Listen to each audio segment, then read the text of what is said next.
It is said that there are always three kinds of people in any given society. This threefold distinction has been noted and made by notable sociologists and public intellectuals.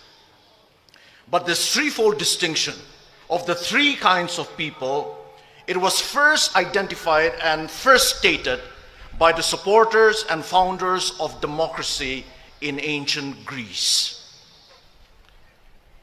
For the Greek people, the people who in many ways gave us the modern civilized world, for the Greek people, the first kind of people in any given society are the idiots.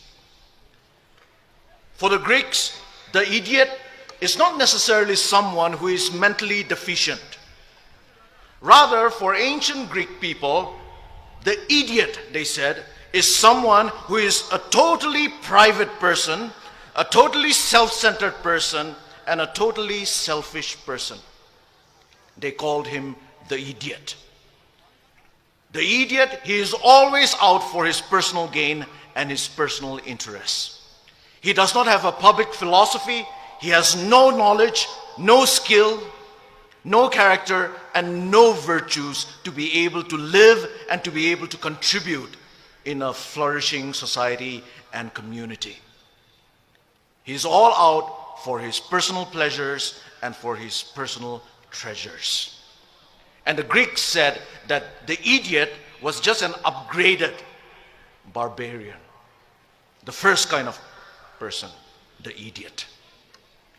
But the Greeks also said that there is a second kind of people in any given society. And the Greeks called these people the tribes people. When we say tribes people, we don't necessarily mean the fact of belonging to a certain tribe, which is a good thing. But when they use the word tribes people, the Greeks meant a tribal and a tribalistic mentality. And the Greeks said that tribes people are those people who are not able to think beyond their small tribe or their small groups.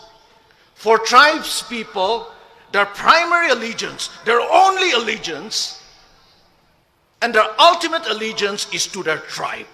Their tribe is their God, and their religion is tribalism.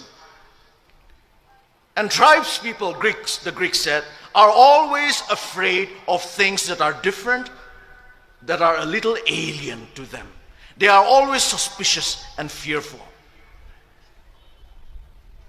And they always dealt with different people and difficult situations with intimidation, with force, and with violence.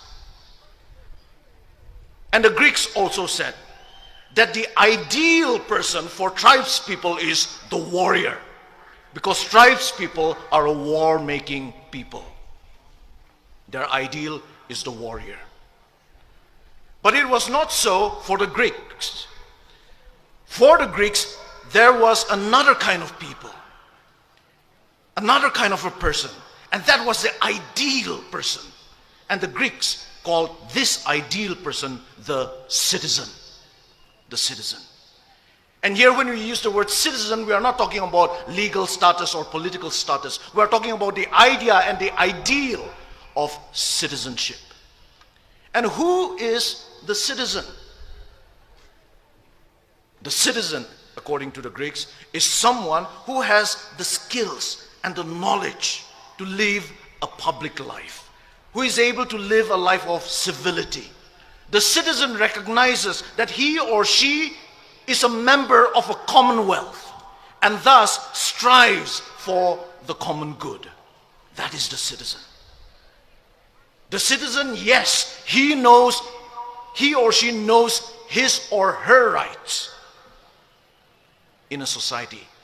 But he or she also knows his or her responsibilities to society.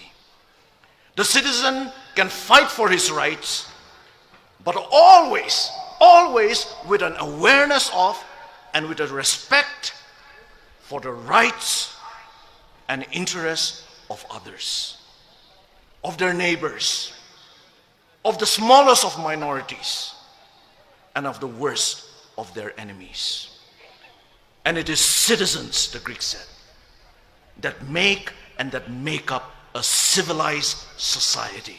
Because citizens settle their differences with civility. So they produce a civilized society. A society that truly lives up to the meaning of the name society.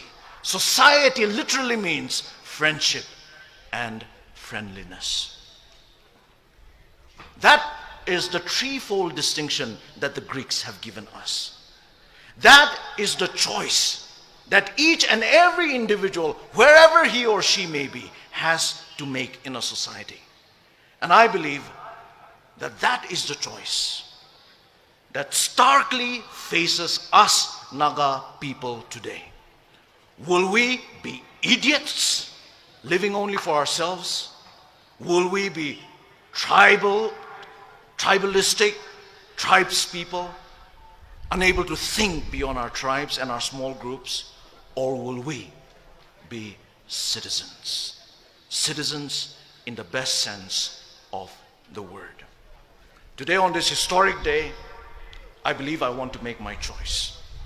And I also believe that you will want to make your choice. And I hope you and I will take that right choice.